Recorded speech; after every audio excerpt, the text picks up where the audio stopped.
हर शब नई कहानी, दिलचस्प है बयानी। सदियां गुजर गई हैं लेकिन न हो पुरानी। पार्ट 16। अब तक आपने सुना। कल सुबह को अपनी बहन सकीना से मिलने जा रहा हूँ। इसे वहाँ साथ लेकर जाऊंगा। आगे इसकी जान की मेरी गारंटी नहीं, क्योंकि खुद ही इसने अपना मौत का रास्ता चुना है। माही गुल जिंदगी नहीं मौत है। अब आगे। कल सुबह ही राजकुमार को लेकर हुक्का देव ने परिस्तान के लिए रवाना हो गया। फिर कहा तुम आज से हमारे घर ही रहोगे, जब तक हम अपनी बहन से तुम्हें मिलाने का बहाना न निकाल लूं। अगर कोई पूछे कि तुम कौन हो, तो हुक्का का बेटा बताना। हुक्का ने राजकुमार को अपने साथ लेकर हवा में परवास करता रहा। काफी समय सफर तय करने के बाद परिस्थान की सरहद के बहुत दूर से ही जगह जगह आग का पहाड़ जलता हुआ नजर आ रहा था। सरहद तक पहुंचकर हुक्का ने राजकुमार अफान को अपने महल में ले गया। सारे गुलामों को हुक्म दिया कि इसकी खातिर करते रहना, ये मेरा बेटा है, इसकी हर हुक्म की तामील हो। एक गुलाम जो हुक्का का बहुत अजीज था, करीब आकर कहा आका, आप देव और ये आदमजाद। हुक्का ने आगे बोलने से पहले ही रोक दिया। आगे कोई सवाल नहीं, जितना कहा गया उस हुक्म की तामील हो। फिर बाहर निकल गया और फिर अपनी बहन के घर बहन सकीना से मिलने आया। दोनों भाई बहन गले मिले, हाल समाचार हुआ, पर राजकुमार के बारे में कुछ भी कहने की उससे हिम्मत नहीं जुटा सका। वो जानता था कि बहन की नाराजी मौत का फरमान। आज फिर वापस लौट आया। इसी तरह किसी न किसी बहाने बहन के घर जाता, पर राजकुमार के बारे में कुछ भी कहने की हिम्मत नहीं होती। इसी तरह जब कई रोज बीत गया, पर बहन सकीना से बात करने की हिम्मत नहीं हुई। पर एक दिन हुक्का ने हिम्मत करके अपनी बहन से बात करने को उसके घर पहुंचा। दरवाजे पर दस्तक दी। दरबान दरवाजा खोला। हुक्का ने पूछा मेरी बहन कहाँ है, तो दरबान ने कहा कि वे मही महल गई है। तब तक आकर बैठे। फिर दरबान दरवाजा बंद करके बाहर निकल गया। कुछ देर बाद महल में इधर उधर घूमने लगा। महल से दूर एक बहुत ही खूबसूरत महल बना था, शायद इधर कोई भी नहीं जाता आता था। जैसे ही वो महल के अंदर दाखिल हुआ तो उसे अजीब महक आने लगी। थोड़ी ही देर में उसे समझ में आ गया कि वे महक किसका है। महक आदमजात से आ रही थी। जब और अंदर दाखिल हुआ तभी एक बहुत ही खूबसूरत हसीना की सुरीली आवाज आई, माँ आप आ गई, आज आपने काफी देर कर दिया। तभी हुक्का देव सामने आ गया। हुक्का को देखकर उस हसीना का होश खो चुकी। जब होश आया तो पूछा कि तुम कौन हो, यहाँ क्या कर रही हो, ये तुम्हारी माँ कौन है? उस हसीना ने कहा मेरा नाम नाजिया है, मैं सकीना की बेटी हूँ। सकीना? सकीना तो मेरी बहन है, आज तक तो मैं तुम्हें कभी नहीं देखा। तुम एक आदमजाद हो और हम एक देव, फिर तुम मेरी बहन की बेटी कैसे हो? अगर मैं तुम्हें यहाँ खा जाऊँ तो शायद आपको मालूम नहीं कि मेरी माँ गुलमाही का पहरेदार है। अगर आप हमको खा लोगे तो मेरी माँ आपका पेट चिरकर निकाल लेगी। आप यहाँ आए हो, मेरी माँ को खबर हो चुका है और चंद मिनट में यहाँ मौजूद होगी।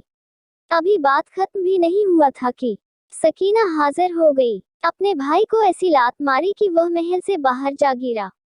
तेरी जुर्रत कैसे हुआ कि मेरी बेटी को खाने को कहा? तुमको अपने बहन के बारे में क्या कुछ मालूम नहीं? जिससे मोहब्बत करती हैं, उसका एक एक पल का ख्याल रखती हैं।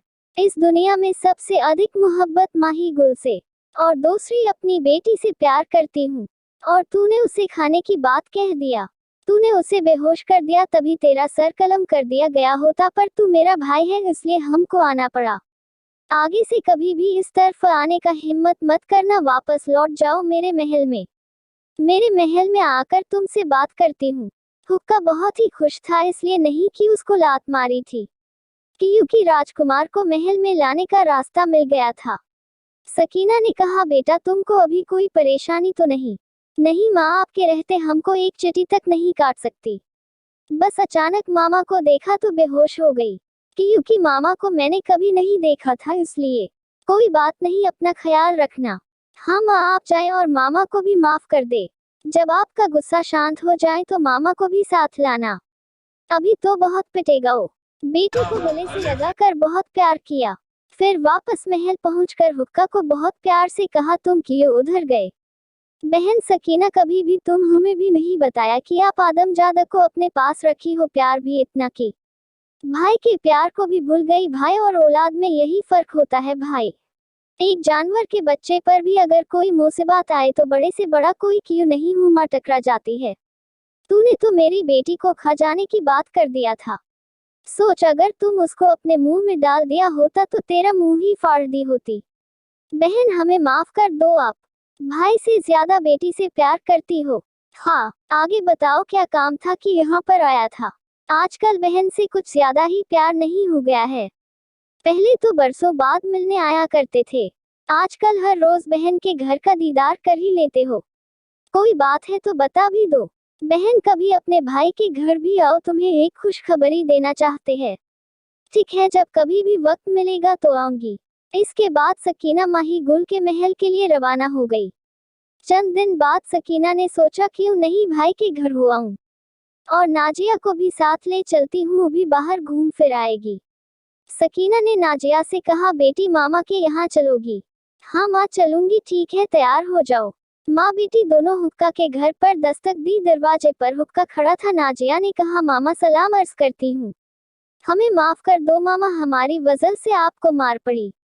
हुक्का ने जब मामा सुना तो उसके आंखों में आंसू भर आए और फिर बोला बेटा आज तक हमें कोई मामा कहकर नहीं पुकारा, आज से तेरा मामा तुम पर अपनी जान तक कुर्बान कर देगा। बेटा ये मेरी अंगूठी लो, जब भी कोई परेशानी तुम पे आए इस अंगूठी को मेरा नाम लेकर घिस देना, एक पल में हाजिर हो जाऊंगा। तुम जाओ महल में घूम कर देखो, बहुत ही खूबसूरत फूलों का बगीचा है, तुमको अच्छा लगेगा। फिर नाजिया ने महल में घूमने लगी। फिर कुछ देर बाद माँ बेटी अपने महल वापस आ गई। जब शाम को नाजिया से मिलने उसके पास गई तो आवाज लगाई बेटा नाजिया नाजिया नाजिया, पर कोई जवाब नहीं। जब सकीना नाजिया के ख्वाबगाह में गई तो देखा कि बैठी दीवार को घुरे जा रही थी। अंदर आकर बोली बेटा नाजिया नाजिया क्या हुआ? न तो खुद का खबर नहीं, नहीं किसी और का पता। सकीना ने उसे कंधे से पकड़कर हिलाया तो चौंक कर बोली हाँ मामा क्या हुआ, कब आप आए? क्या तुमको पता नहीं? कब से तुमको आवाज लगा रही थी पर तूने सुना ही नहीं। कहाँ खोई थी? आज तक तो कभी भी ऐसा नहीं हुआ। दरवाजे पर ही मेरे आने से पहले दौड़कर गले लग जाती थी और आज आवाज देने पर भी तुमने नहीं सुना। उसने नजिया का हाथ पकड़कर देखा कहीं कोई आसेब या जिन तो नहीं, पर कुछ भी नहीं था। फिर सोचा कि सफर के थकान की वजह से परेशान हो। ठीक है बेटा, मैं महल से होके आती हूँ। आज माही गुल से एक बार भी नहीं मिली। फिर माही महल के लिए रवाना हो गई। फिर दूसरे दिन जब मिलने गई तो और भी बहुत ही बुरा हाल था। क्या हुआ किसी को कुछ समझ नहीं आ रहा था कि नजिया को क्या हुआ। वेद हकीम को बुलाया गया। सारे हकीम ने तफ्तीश किया पर कोई मर्ज नहीं मिला। आखिर किस मर्ज में मुबतला है? हुआ क्या इसको? ये तो हमेशा पंछी के तरह कभी इस डाली तो कभी उस डाली फुदकती रहती थी, हमेशा खुश रहा करती थी। पूरे महल में इसके हंसी से गूंजता रहता था। आज पर कटी पंछी के जैसा छोटे से पिंजरे में कैद होकर रह गई। हंसना तो दूर, मुस्कुराना तक भूल गई।